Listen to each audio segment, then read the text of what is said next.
स्वीकारावे अशी माझी नम्र विनंती. आता माझ्या मैत्रिणीने जे काही सांगितलं त्यास माझा पूर्ण पाठिंबा आहे.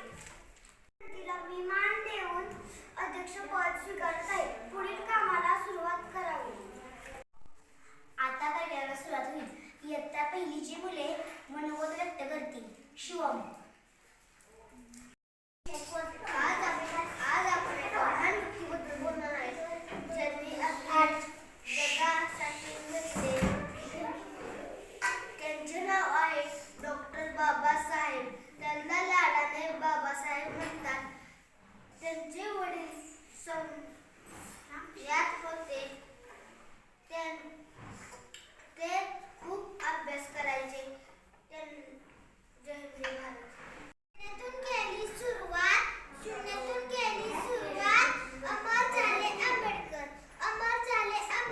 नाव ज्ञानेश्वरी सुहास पवार. मी आता दिसत होते. डॉक्टर बाबासाहेब आंबेडकर हे भारताचे महान नेते होते. त्यांचा जन्म 14 एप्रिल 1891 रोजी मध्य प्रदेशातील मऊ या गावी झाला. त्यांचे पूर्ण नाव भीमराव रामजी आंबेडकर असे होते. त्यांच्या पत्नीचे नाव रमाबाई असे होते. जय हिंद, जय महाराष्ट्र.